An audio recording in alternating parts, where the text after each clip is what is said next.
bad day. So, and we're not starting yet though. Do you have any questions? Nope. I don't. Just playing along. Yes, exactly. You're always a good leader. I know you won't steer us wrong. I'll make us all look good here. Yeah. Well, awesome. If she gives us the look, we know we need to start. That's right.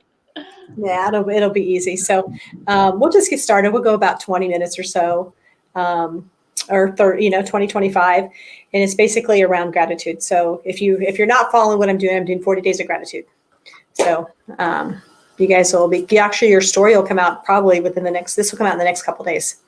So, and I'm going to take a little bit of Women Who Means Business spin on it. Okay. Just to give you a heads up in community involvement, stuff like that.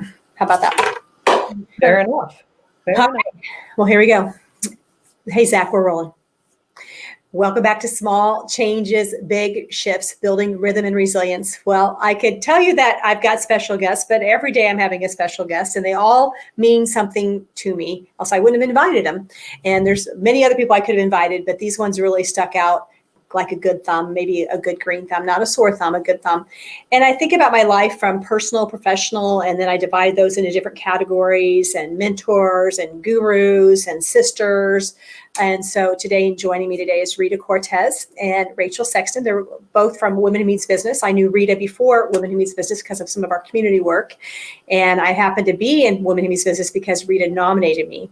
And so, Rita, it's fun to be here celebrating 40 days of gratitude with you. So, Rita, I'm going to come to you first. What does the word gratitude mean to you? So, I'm going to go to my roots. In the Jewish tradition, the concept of gratitude is called hakarat hatov, which is literally about recognizing the good. So, gratitude is about acknowledging the positive things around you, the good things around you, not completely screening out anything that doesn't fit, but focusing on that positive acknowledgement. And thank you for going to your roots. Rachel, how about you?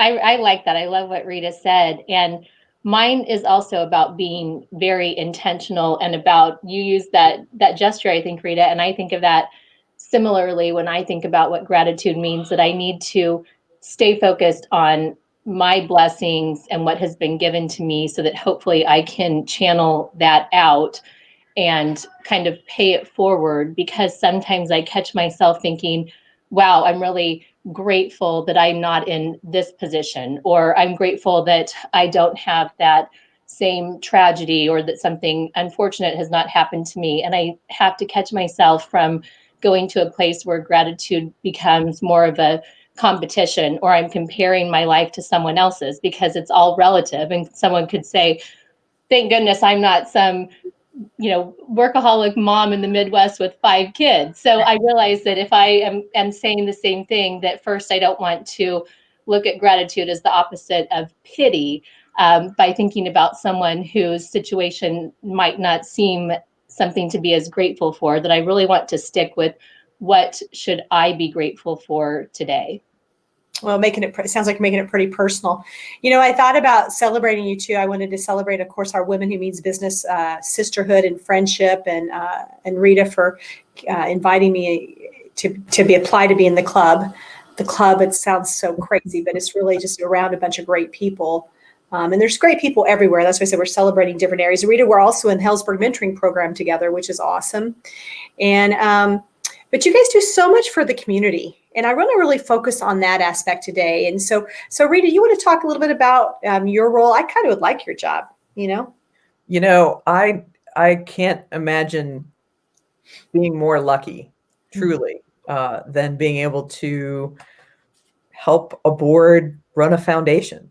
I mean, I am incredibly lucky that I get to help a group of 25 people be good stewards of resources that were left to us by earlier generations in the Jewish community, the founders of Menorah Hospital, and use those resources to not only kind of grow and sustain and make healthy the Jewish community, but to really give people the tools to impact the lives of lots of people throughout the community and to give them the tools to live healthy and positive lives.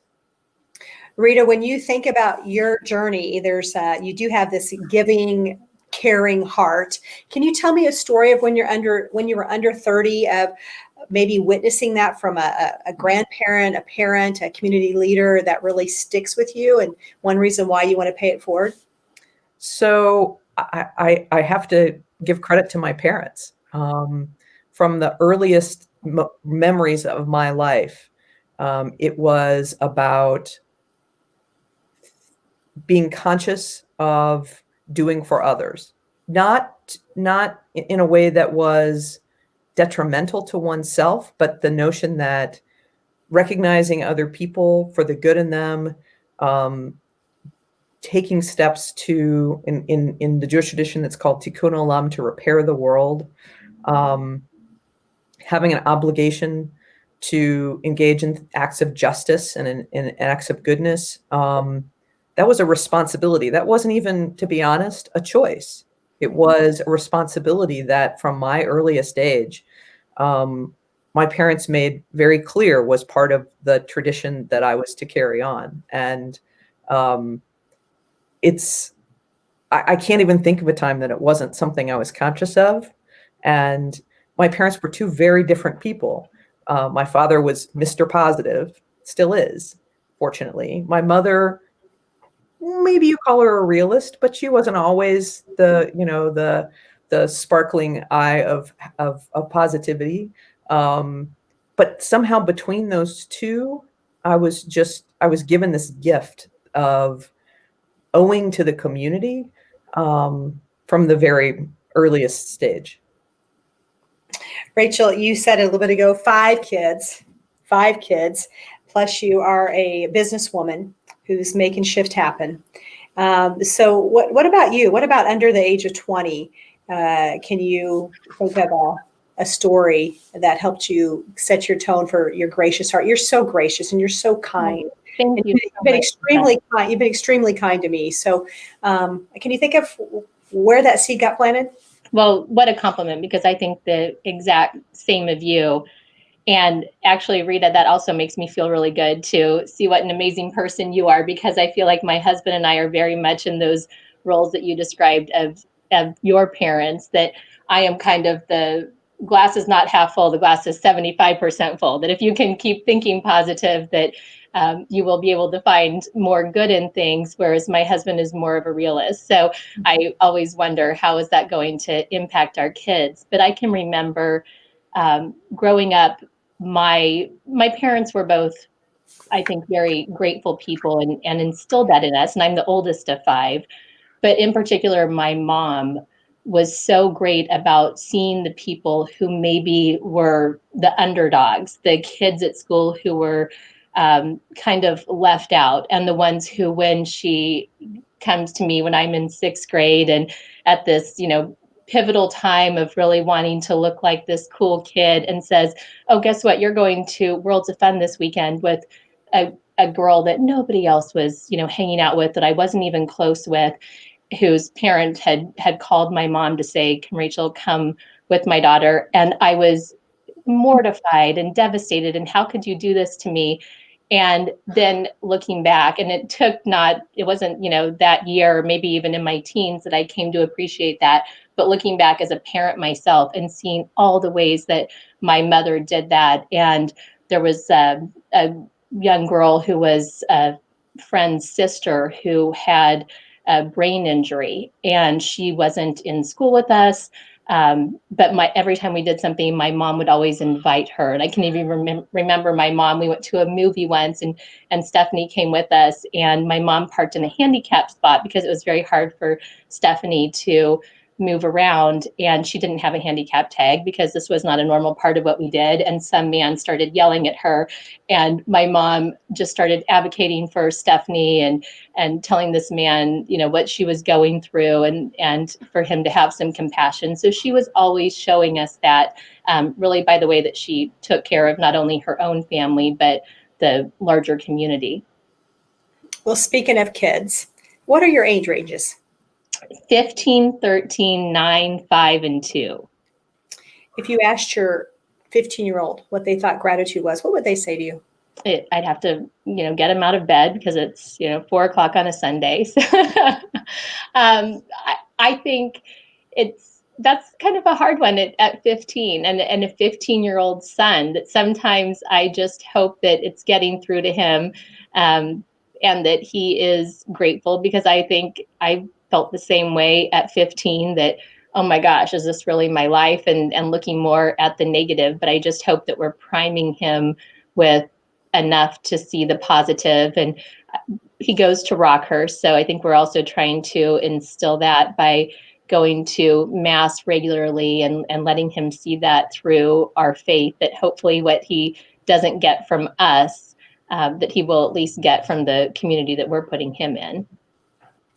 Speaking of community, Rita, you took on a role a year or two ago on the Kansas City Public School Board. Did I get it all right? You did. And so, speaking of an interesting year, what guidance would you, if you had the parents in front of you right now, because, if you see 10, one of my teachers said years ago, if you see 10 people, 5 are going to love you, 5 aren't.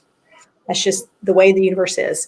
So there's parents that are totally frustrated about the way people are handling things, school districts, and there's people that are loving it.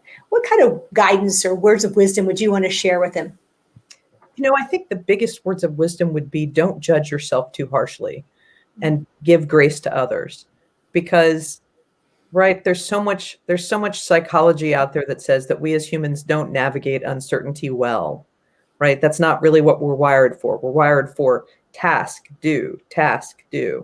And the everyone involved in the educational system, I don't care if you're an urban district, a suburban district, a private school, a religious-based school, everyone's trying their best. I really do believe that no one is dragging their feet or doing things with anything other than the best intentions to support kids and families. It's part of it is that we've got this incredibly loud noise in our universe, arguing about what's right and what's wrong and what's real and what's not real. And that, I think, just exacerbates the anxiety that parents and kids and teachers and everyone involved in education feels, because everyone wants to do the right thing. And so we will get through this. We will figure out when we are on the other side in what I think of as the post-COVID world. I don't mean the before world, because it will look different. We will figure it out.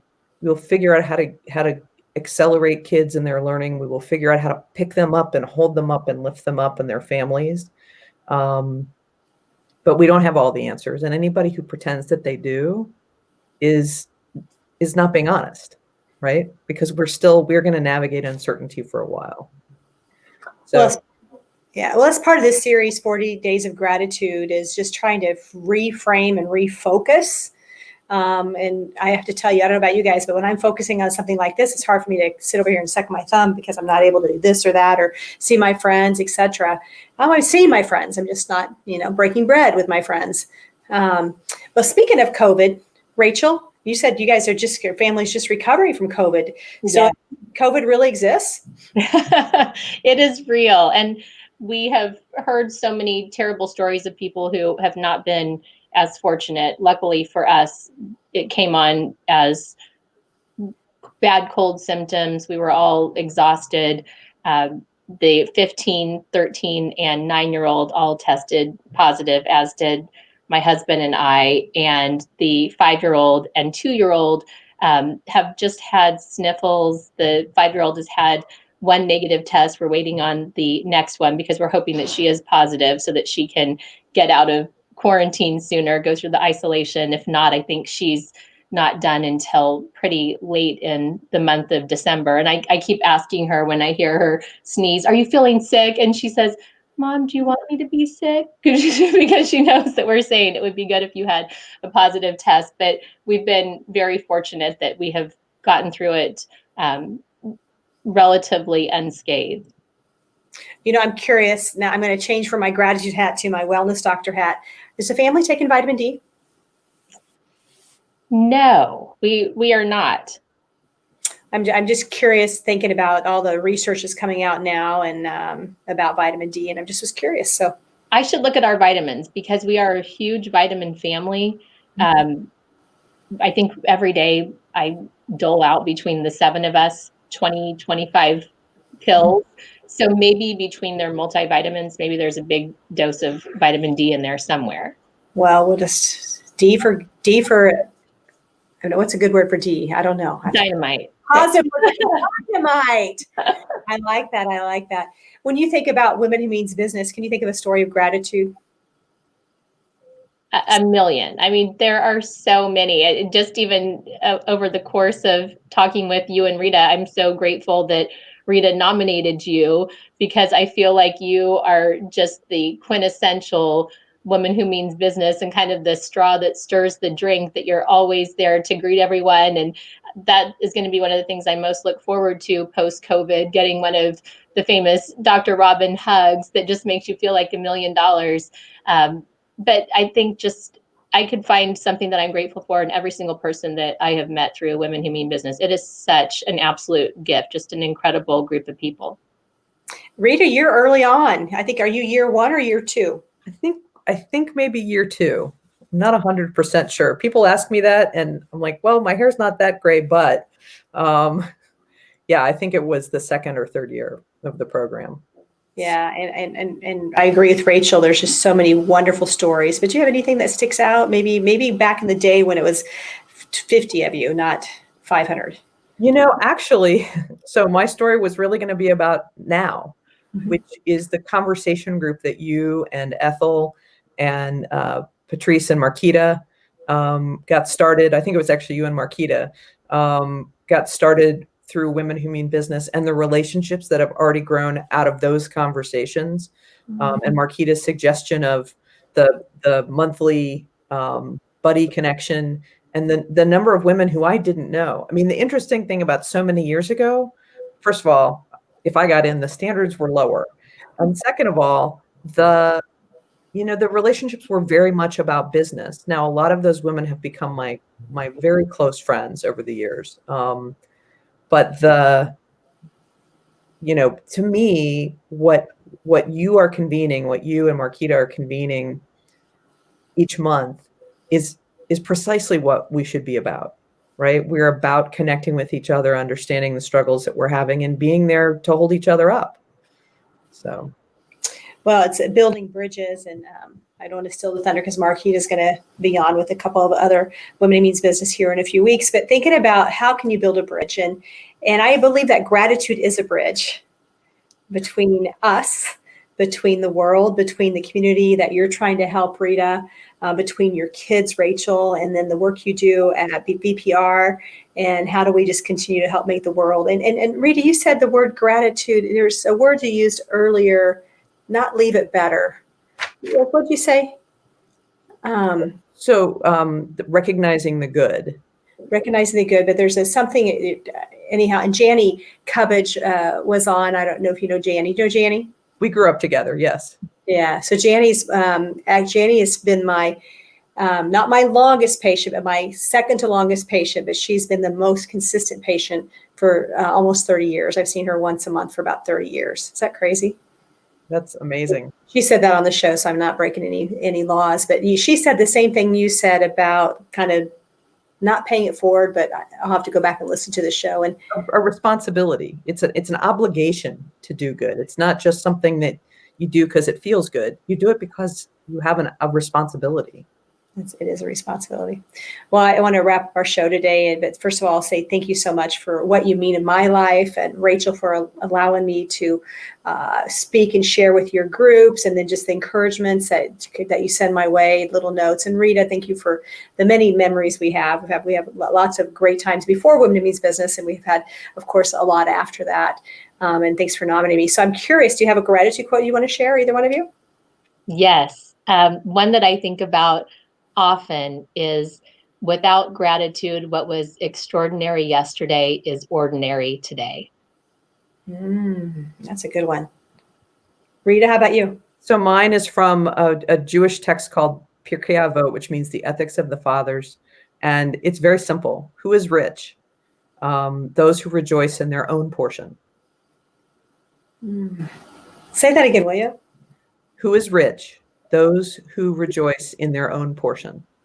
So it goes back to comparison, Rachel, when you were talking about how do we just kind of stay in our own lane. And that's, as people are going through this, I do have a quote for you all, but I want to remind people that are listening today, what my heart's desire is, first of all, I'm just marching to the orders that Spirit put in my mind to do, plus being very intentional and grateful for the people that have lifted me up. And there's been thousands. I just asked my Spirit about who can I celebrate right now? And I'm celebrating Rachel and Rita for what they mean to me and what they've been in my life. But hopefully you're doing this in your own life. And maybe you're teaching your kids. Maybe they can start to write their story. It's interesting if we started writing our story when we were 10 versus when we're 50, 55, or 20,000 days. I wonder how much different it would look. Maybe not at all. But it's interesting to think about it. So here's the words I picked for my two friends joining me today. No one achieves success. No one who achieves success does it without the help of others. It's hard. I should look at you when I shouldn't have taken that break there, and it's hard to get through it. The wise and confident acknowledge this help with gratitude. That's by Alfred Whitehead. And because of people like you, I know I've had some success in my life, and it's because of people like you that have shared the journey with me. So blessings to you. And I hope that this season you're filled with extra positivity and love that you can share with the world, because I know you already do it already. Michelle, thank you for all you do. It's really remarkable. Thank you, Michelle. Thank you. And thank you, Rita. And Rachel, thanks for posting fun photos of your kids, because when I see you, I'm like, how does she do her job and have 5 kids? And then you see the marker all over the bedspreads and the craziness, and you say, oh yeah, there's definitely stuff falling through the cracks over there. Very transparent about that. Well, that's what it goes around. All right, everybody have a great day, and we'll chat with you tomorrow. All right, thanks.